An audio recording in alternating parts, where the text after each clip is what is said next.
اسلام آباد high court میں justice Tariq Mahmood Jahangiri کی ڈگری کیس کی سماعت جسٹس طارق جہانگیری عدالت پیش ہو گئے۔ اسلام آباد بار کونسل کے ممبران راجہ علیم عباسی، ظفر کھوکھر اور دیگر وکلاء بھی عدالت پیش۔ چیف جسٹس سرفراز ڈوگر اور جسٹس محمد اعظم خان نے کیس کی سماعت کی۔ جسٹس جہانگیری نے کہا کہ قرآن پر ہاتھ رکھ کر کہتا ہوں میری ڈگری اصل ہے۔ پیٹیشن 1.25 سال پرانی ہے، نوٹس جاری کر کے کام سے روک دیا گیا۔ مجھے بینچ پر اعتماد نہیں، مزید وقت دیا جائے۔ پیٹیشنر میاں داؤد ایڈوکیٹ نے موقف اختیار کیا، پہلے ہی کافی وقت گزر چکا ہے، روزانہ کی بنیاد پر سماعت کی جائے۔ عدالت نے سماعت جمعرات تک ملتوی کر دی۔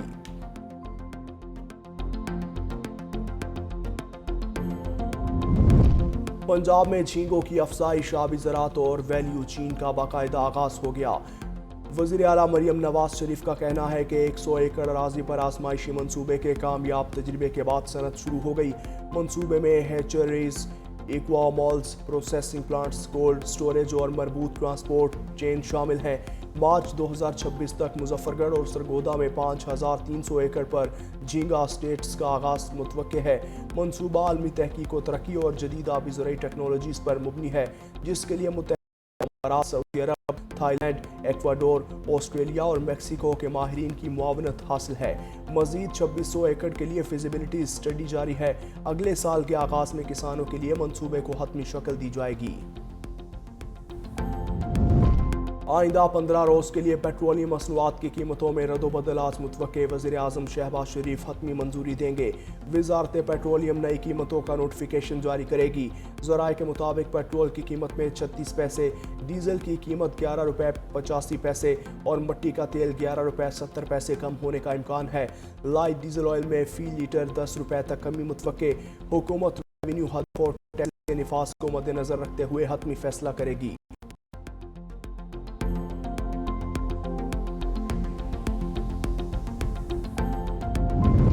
لاہور میں گھروں اور دکانوں کے باہر کوڑا کرکٹ پھینکنے والے ہو جائیں ہوشیار۔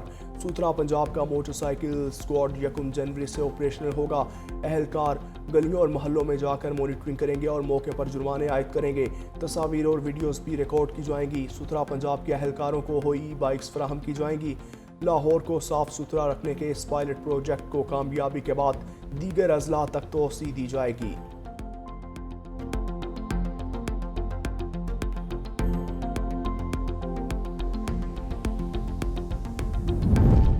پاکستان کی سوڈان میں اقوام متحدہ کے امن دستوں پر حملے کی مذمت۔ پاکستان نے امن دستوں پر حملے میں بنگلہ دیشی اہلکاروں کی ہلاکت پر حکومت اور عوام سے تعزیت کی۔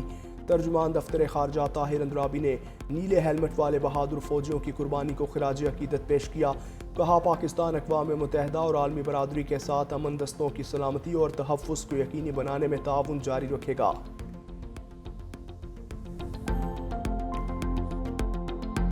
تقریباً 30 بچے ڈیٹیکٹ ہوئے ہیں جن کو پولیو کا مرض ہوا۔ اس مرض کو ختم کرنے کا ایک ہی طریقہ ہے اور دنیا بھر نے کیا ہے کہ ہم اپنی ہر بچے کو جو 5 سال سے کم ہے اس کو 2 قطرے اس پولیو ویکسین کے پلائیں۔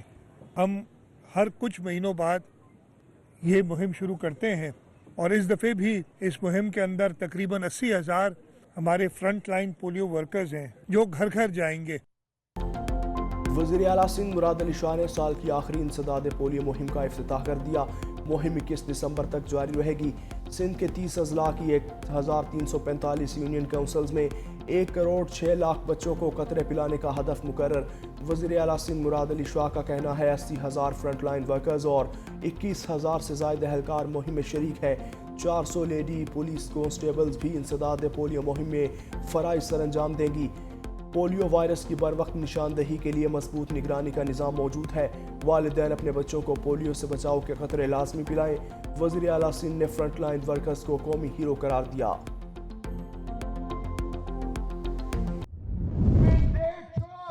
جس نے لاہور کی عوام کے مینڈیٹ پر ڈاکہ ڈالا ہے مجھے مشورے دے رہی ہے۔ اللہ کا مجھے مشورے دینے سے پہلے ذرا اپنے صوبے کا حال دیکھیں۔ پنجاب پولیس پورے پاکستان میں سب سے کرپٹ ترین ادارہ بن گیا ہے۔ یہ تو ان کا حال ہے اور مشورے ہم کو دے رہے ہیں۔ پنجاب میں اربوں روپے کی کرپشن ہو رہی ہے۔ وزیر اعلیٰ خیبر پختونخوا سہیل آفریدی کا الزام۔ کوہاٹ میں جلسے سے خطاب میں کہا، ہمیں مشورہ دینے والے پاکستان کو ڈبو رہے ہیں۔ وفاق نے 5300 ارب روپے کی کرپشن کی، اس پر کوئی بات نہیں کرتا۔ انگلی اٹھانے والے اپنی کرپشن دیکھیں، ہمیں NFC میں حصہ نہیں دیا جا رہا۔ بانی اور بہنوں کو جعلی مقدمات میں پھنسایا گیا۔ پاکستان اور تمام اقوام کو متحد کرنا ہوگا۔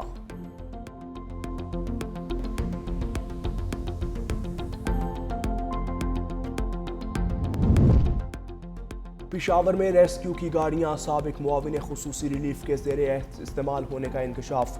ریسکیو کا سابق معاون خصوصی ریلیف نیک محمد کو خط، سرکاری گاڑیاں واپس کرنے کا مطالبہ۔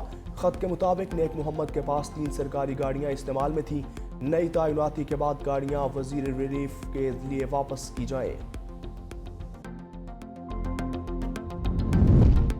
ڈاکٹر وردہ قتل کیس کا مرکزی ملزم مجرحی قاتل شمریز پولیس مقابلے میں مارا گیا۔ پولیس کے مطابق ملزم شمریز ڈاکٹر وردہ قتل کیس میں مفرور تھا۔ ملزم کی گرفتاری کے لیے 10 روز تک چھاپے مارے۔ ملزم اس سے قبل بھی قتل کے مقدمے میں مفرور تھا۔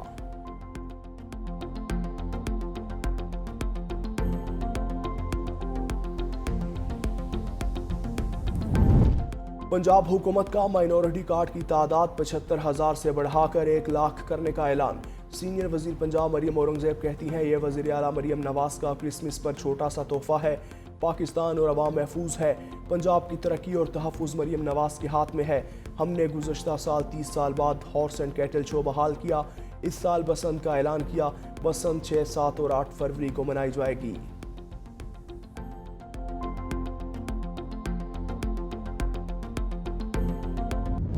خشک سردی نے شکنجا کس لیا، بالائی علاقوں میں ٹھنڈ کی شدید لہر۔ لیہ میں پارا -5 تک گر گیا۔ سکردو گوپس -3 ریکارڈ۔ کوئٹہ 5، اسلام آباد اور Peshawar 6، Lahore 9، Karachi 14 degree centigrade record.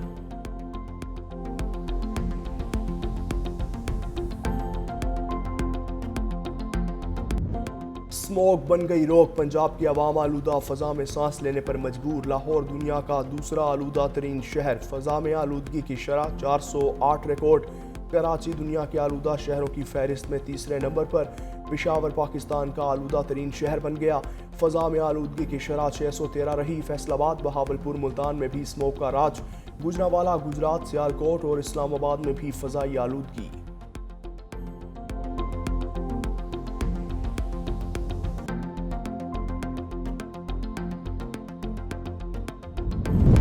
Pakistan کے ہاتھوں میدان جنگ میں شکست کے بعد بھارت کو سفارتی محاذ پر بھی مسلسل سبکی کا سامنا۔ امریکہ کی قیادت میں جدید ٹیکنالوجی کے عالمی اتحاد پیکس سیلیکا سے بھارت کو نکال دیا گیا۔ بھارتی اپوزیشن نے مودی حکومت کو عالمی رسوائی کا ذمہ دار قرار دیا۔ مئی کی شکست کے بعد ہر محاذ پر بھارت کی ساکھ سوال کا شکار ہے۔ ناکام خارجہ پالیسی پر مودی حکومت کو شدید دباؤ کا سامنا ہے۔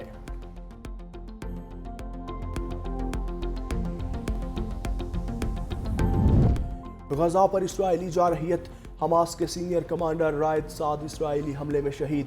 حماس نے شہادت کی تصدیق کر دی۔ عرب میڈیا کے مطابق اسرائیلی وزیر اعظم نیتن یاہو کے براہ راست احکامات پر اسرائیلی فوج نے 1 روز قبل غزہ شہر میں ایک گاڑی کو نشانہ بنایا، جس کے نتیجے میں 5 افراد شہید، 25 سے زائد زخمی۔ حماس نے اسرائیلی فوج کے مسلسل حملوں کو جنگ بندی معاہدے کی کھلی خلاف ورزی قرار دیتے ہوئے امریکہ پر زور دیا کہ وہ قابض اسرائیل کو معاہدے کی پاسداری پر مجبور کرے۔